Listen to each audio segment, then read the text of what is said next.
संगीताची आवड ही तुझ्या आयुष्यात कशी आली? म्हणजे ध्यास आणि अभ्यास हा आपला आजचा विषय, तर संगीताची आवड निर्माण व्हावी असं काही खास वातावरण होतं का घरात? काय झालं? माझे वडील ॲडव्हर्टायझिंगमध्ये होते त्यावेळेला, बीज ॲडव्हर्टायझिंग सर्व्हिसेस म्हणून, त्यामुळे कलेचं वातावरण नक्कीच घरी होतं. पण म्युझिक, संगीताचं विशेष नव्हतं. माझी आजी मात्र पेटी वाजवत असे, पण त्या पलीकडे असं लहानपणापासून गाणं शिकतोय किंवा असं नाही. आजूबाजूला एक दोन क्लासिकलचे क्लासेस होते, कुतूहल असायचे की कसं शिकवतात गाणं. पण त्यावेळेला मुलांनी गाणं शिकणं हे बरोबर नव्हतं. गाणं हे मुलींचं काम आहे असं. बरोबर. संगीताचं शिक्षण, आणि मग तेव्हा संगीत शिकायला सुरुवात केली का? मग नाही, संगीताचं शिक्षण म्हणजे मी कॉलेजमध्ये गायला लागलो किंवा एक दोन टॅलेंट कॉन्टेस्टना भाग घेतला, छोट्या मोठ्या संगीत स्पर्धांमध्ये भाग घेतला, आणि तिथे चांगलं यश ज्यावेळेला दिसलं त्यावेळेला मी सिरियसली घेतलं म्युझिक. तोपर्यंत एक हॉबी एवढंच होतं. म्हणून 11वीत मी पहिल्यांदा शिकायला लागलो. 11वीत पहिल्यांदा शिकायला? हो, 11वीत. पंडित जयंत दातार म्हणून पारलेले, त्यांच्याकडे शिकायला लागलो 11वीत. मला चित्र काढून दाखवायचे की हा राग असा आहे, ह्याचा फील असा आहे, ह्याच्यातनं असं मूडची निर्मिती होते. एक छोटा एक्सपिरियन्स असा की तुम्ही तर आता सायकोलॉजी म्हणजे तुम्ही ह्याचं उत्तर मला देऊ शकाल कदाचित. त्यांनी मला ज्यावेळेला तोडी राग शिकवायला बोलवलं, मला मी मागे सर नवीन राग सारखा, कारण एक राग तेवढा पेशन्स नाही माझ्यामध्ये. तर एक राग 2 आठवडे वगैरे झाल्यानंतर मी म्हणायचं आज नवीन शिकवा ना. तर तोडी राग शिकवायला गेला. चला आज तुला मी गंमत, तुला कंटाळा आला ना, आज मी नवीन राग शिकवतो, तोडी राग शिकवतो. मग त्यांनी मला सांगितलं राग शिकवतो, डोळे बंद करा आणि गा माझ्या पाठीमागनं. मग मी गायला लागलो आणि एक मिरॅकल झालं. मिरॅकल असं झालं की त्या दिवशी 3-3:30 म्हणजे 11:30 चालू केलेलं आम्ही गायला, जवळपास 2-2:30 वाजेपर्यंत मी गात होतो. मग मला लाजल्यासारखं झालं की आपण एवढा वेळ गायलो, हे समोर बसून होते एवढा वेळ. मग त्यांनी मला सांगितलं की काय झालं? नाही म्हटलं काय, मजा आली, छान राग आहे. काय दिसलं? काय दिसलं? काय नाही, काय दिसायचं काय. आता गंमत बघा मित्रांनो, त्यांनी मला म्हटले सर इकडे वरनं एक खोका काढ. एक खोका काढला, त्याच्यातनं त्यांनी खोक्यातनं एक चित्र काढायला सांगितलं धूळ चटकून, आणि ते चित्र तेच होतं जे मी गाताना बघितलेलं होतं. आणि त्याच अँगलनी होतं की जिथे मी उभा आहे तसंच तोच उगवता सूर्य, तेच डोंगर, सगळं तसंच होतं. मला तर काही म्हणजे चमत्कारच वाटला, कारण त्यांनी काही सांगितलं नव्हतं ह्या प्रकारचं.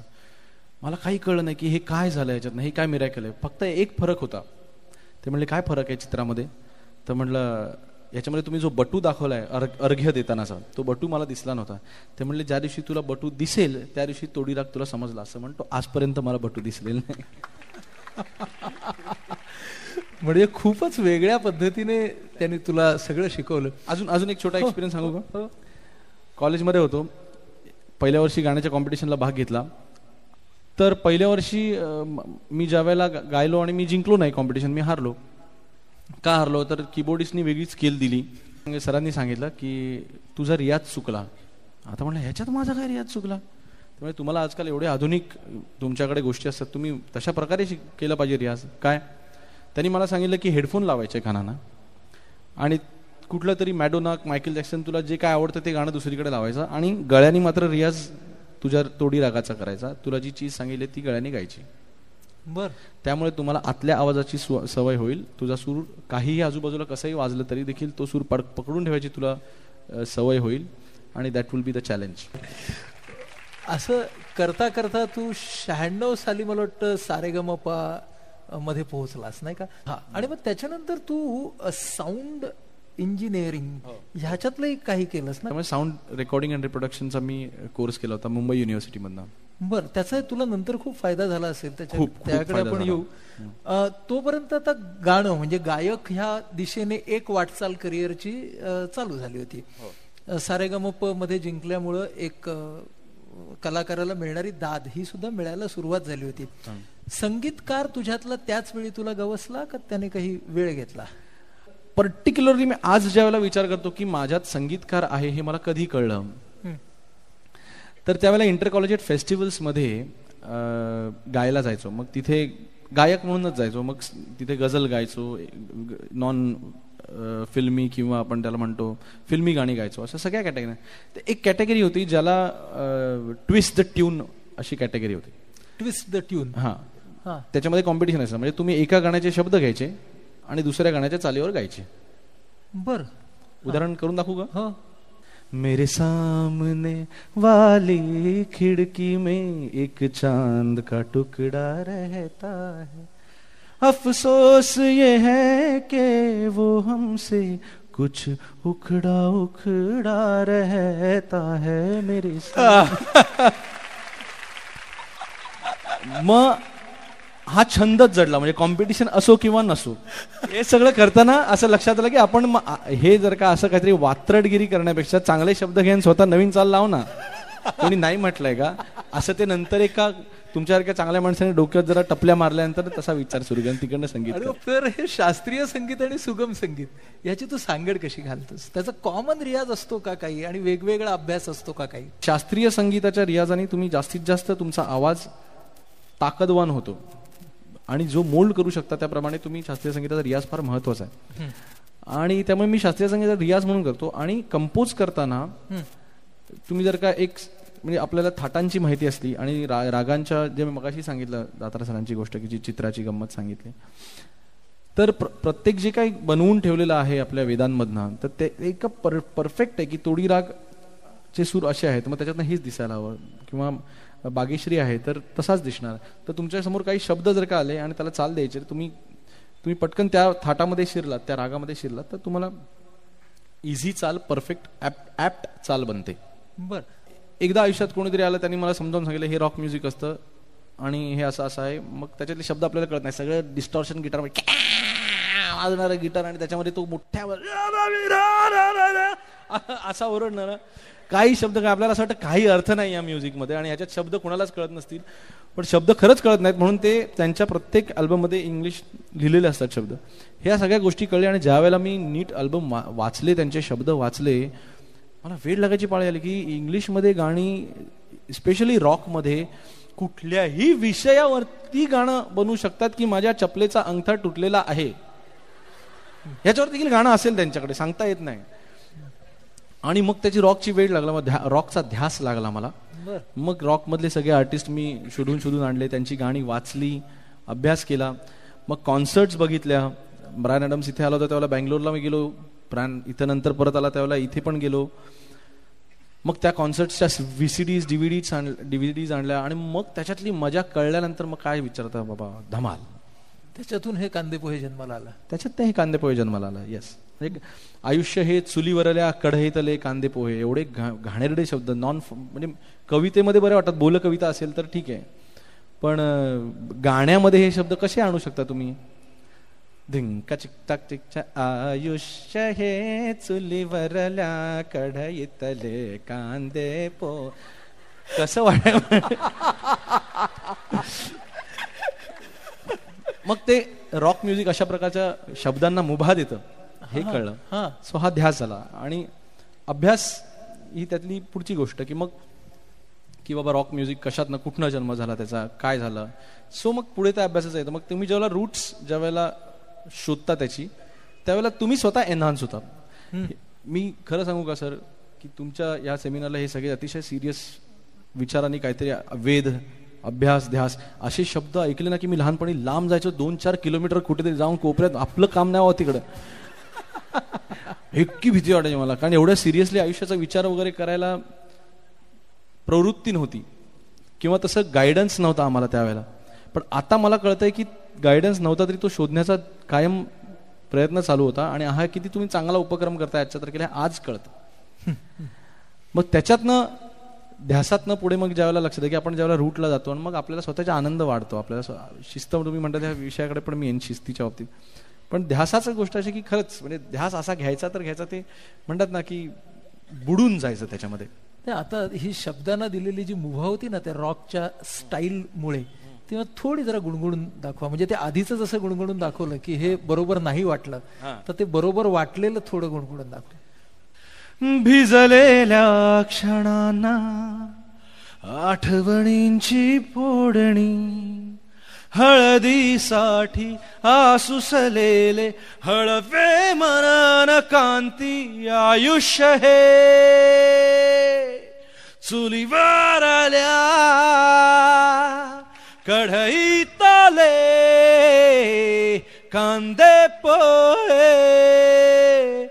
आणि मग पुढे तू गीतकारही झालास, तो कसा काय झालास? ट्यून बनवतो त्यावेळेला आम्ही डमी वर्ड्स लिहितो. बर. तर ते डमी वर्ड्स कशासाठी असतात की शब्दांचं फोनेटिक्सचं वजन, फोनेटिक्स समोरच्याला लिहिणाऱ्याला कळावे म्हणून आम्ही डमी वर्ड्स लिहायचो. त्याच्यातली पहिली जी डमी वर्ड्स लिहिले होते ऐका दाजीबाचे. बर. ऐका दाजीबाचे डमी वर्ड्स लिहून दिले कारण त्यावेळेला ते मले होतं. मले प्यार नाही तुझसे है बा, मले दिलविल नको तेरा देबा, हे लिहिलं होतं. ऐका दाजीबा ते पण. त्याच्यावरती आम्ही लिहून घेतली गाणी आणि ती नक्कीच काव्य, अर्थ या गोष्टींनी ज्या कवींनी लिहिली त्यांनी आत्ताचं जे ऐका दाजीबा आहे जे मी लिहिलेलं आहे त्याच्यापेक्षा चिकार बेटर कविता त्यांनी दिल्या, पण ते फोनेटिक्स येईना. मग शेवटी कंपनीने सांगितलं की नाही ये तुम्हारा जो है इसको ठीक ठाक करो. मतलब उसका कुछ मतलब नहीं बनता है मॅडम.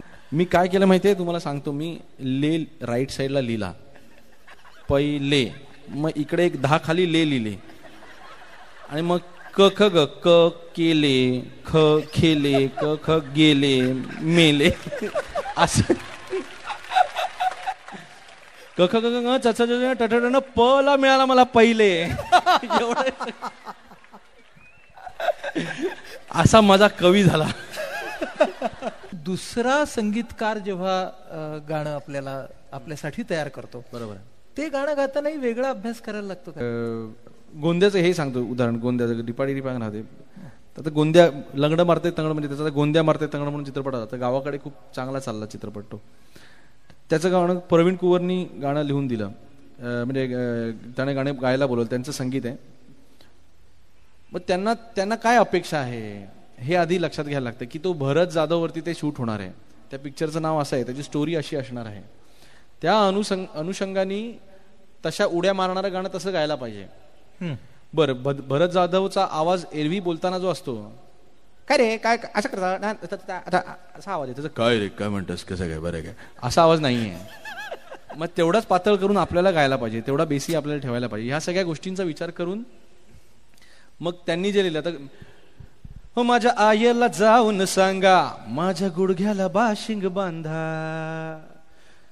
मग त्याच्यामध्ये मी गोविंदा गोविंदा गोविंद नाही, तो गावाकडचा आहे, मग तो गोविंद आहे, मग गोई म्हणणार तो. मी गोविंदा गोविंदा गोविंदा मला लगीन करायचंय औंदा डिंग डगर डिंग डगर. म्हणजे ते भरत जाधवच्या स्टाईलनं गावं लागतं. हा त्यातला सगळ्यात महत्वाचा भाग आहे. तुझी आवडलेली गीतरचना म्हणजे तुला आवडलेली आना दोबारा म्हणून अल्बम होता, त्याच्यामध्ये एक शेवटचं गीत मी केलं होतं. त्याच्यात मी असा विचार केला होता की पूर्वीचा अवधूत आणि आत्ताचा अवधूत त्याच्यामध्ये काय फरक झालाय, आणि त्यावरती ते गीत केलं होतं मी. पेश करतो. ऊंचाइयों के ख्वाब थे ऊंची थी सारी मंजिलें और हर मंजिल पे मिलती और सारी मंजिलें, मंजिलों से मंजिलों तक भागते ये रास्ते. पळायला लागलो मी. मंजिलों से मंजिलों तक भागते ये रास्ते, इन रास्तों में खो गई मासूम मुस्कुराहटें, मासूम मुस्कुराहट. क्या बात आहे. हे माझं आवडतं गाणं. क्या बात. आणि कळलं आपल्याला की ह्या प्रवासामध्ये तो एका बाजूला ले लावून त्याला शब्द जोडणारा जो कवी असतो तो जीवनाकडे कसा पाहायला लागला. म्हणजे मधल्या काळामध्ये हा कवी किती शिकत गेला, आणि मग जसा कवी शिकत गेला तसा संगीतकार शिकत गेला, आणि जसा संगीतकार शिकत गेला तसा गायक शिकत गेला. हे आपल्याला फार छान ह्याच्यामधून कळलं.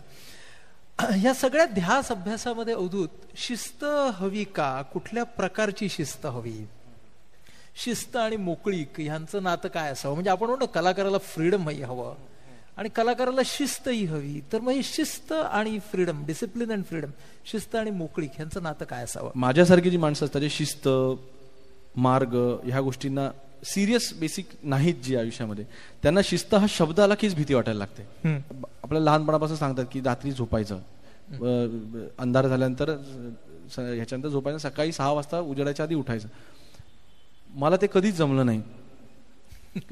मी जवळपास आता 8-10 वर्ष झाली मी 3:30च्या आधी रात्री झोपलेलं नाही आणि सकाळी 9:30च्या आधी उठलेलं नाही. मग मी ती डिसिप्लिन लावून घेतली स्वतःला की मी 3:30ला झोपणार आणि 9:30ला उठणार. 10 वाजत नाही ना मला कधी, पण 3:30 वाजेपर्यंत दररोज जर का आपण म्हटलं, त्याची दिवसाची एक शिस्त की मी आता दिवसभर, आता मी 16 ते 18 तास दररोज काम करतो, तर त्याच्यामध्ये 2 तास हे माझ्यासाठी नवीन ऐकण्यासाठी आहेत. की मग तुम्ही काही ऐकायला द्या, डेमो असतील कोणाचं आहे, पण मी जे काल ऐकलेलं नाही आज पहिल्यांदा नवीन हे मी ऐकणार. म्हणजे FM नाही की ते वाजवतील ते नाही, मी सिलेक्ट करून मग कालचं मला परत ऐकायचं आहे, त्याच्यातले काही पॉईंट्स काढायचे आहेत आणि ते ऐकताना आपण काय ऐकलंय याचा सगळा विचार करत आपण ऐकण्यावरती माझा दररोजचा 2.5 तासाचा रियाज आहे. विचार करणे, आपण काय गातोय, कुठे जायचंय, काय करायचंय ह्याचा एक विचार, व्यवस्थित वेळ देऊन विचार करणे, मोबाईल ऑफ करून, हा फार महत्वाचा आहे. अशा प्रकारची शिस्त तुम्ही लावायला पाहिजे. संगीताच्या ध्यासामुळे तुझ्या जगण्यामध्ये तुला कोणत्या मौल्यवान गोष्टी मिळाल्या आहेत असं तुला वाटतं? मी कित्येक वेळा गाडीतनं जाताना नुसता तानपुऱ्याची CD बनवून घेतली, तो तानपुरा चालू ठेवतो. त्या तानपुऱ्यामध्ये सगळं आहे. तो अचानकपणे न कळता हळू ऐकायला येणारा जो गंधार येतो बरोबर तानपुरा लावल्यानंतर, त्या गंधारापर्यंत तुम्ही जेव्हा तुमचे कान पोचतात त्यावेळेला तुम्हाला एक परमानंदाची अनुभूती होते की ज्यामध्ये तुम्हाला सगळ्या भावनांच्या तुम्ही पलीकडे जाता. आणि हे खरंच होतं, म्हणजे प्रामाणिकपणे जर का तुम्ही त्याच्यातनं ते घेण्यासाठी आनंद लुटायचा म्हणून जर का संगीतावर निर्भर झालात तर तुम्हाला हा संगीत हा आनंद नक्की देतो. हा मला वाटतं संगीताचा सगळ्यात मोठा प्लस पॉईंट आहे. आणि जर का तुम्ही संगीतातनं अजून काय मिळतं, आपण जर का ऐहिक गोष्टींमध्ये जर का आलो तर सगळं संगीतानेच दिलेलं आहे. माझ्या ह्या कपड्यापासून ते चपलेपर्यंत आणि समोर बसलेला जो ऑडियन्स आज इथे इतका छान माझ्यावरती प्रेम करत बसला, हा माझ्या म्युझिकमुळेच मला दिलेला आहे. तर जे काय आहे ते संगीतामुळेच आहे. संगीताची शक्ती समाजाने, देशाने कोणत्या पद्धतीने वापरायला हवी? आत्ताच्या काळामध्ये संगीतामध्ये ही नक्कीच ताकद आहे की जर का काही ह्याच्यामध्ये आपल्याला दोन्ही देशामधलं प्रॉब्लेम्स आहेत, नफरत आपण ज्याला म्हणतो ती, तर हे सगळं दूर करण्याची ताकद संगीतामध्ये आहे असं मला वाटतं. इनफॅक्ट मी माझ्या अल्बमचं आता काम चालू आहे ज्याच्यामध्ये मी ह्या परिस्थितीवरती एखादं गाणं केलेलं आहे आणि म्हणून दाखवू. हो, मला असं वाटतं त्या गाण्याबरोबर आपण आपल्या या सत्राची समाप्ती करू. हो हो, कारण ती भावना घेऊन जर आमची मंडळी आज या वेदनगरीतून बाहेर गेली तर ते सूर त्यांच्या कानात गुणगुणत राहते. आणि आजच्या या सत्राच्या अखेरीला आमच्या शब्दांपेक्षा तुझे सूर जर आमच्या सगळ्यांच्या कानात गुणगुणत राहिले तर ते खूप छान होईल आमच्यासाठी. ज़लज़ले तो अपने भी खून में है,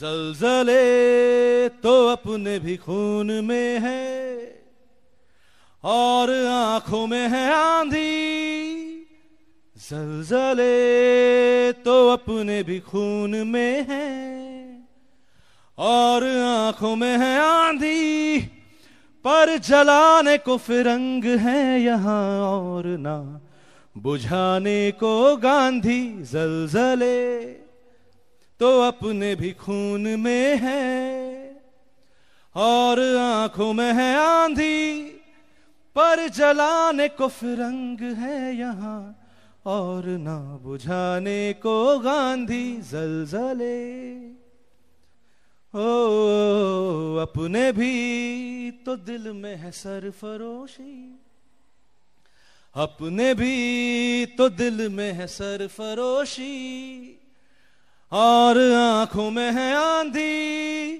पर जलाने को फिरंग है यहाँ और ना बुझाने को गांधी, ज़लज़ले. Thank you.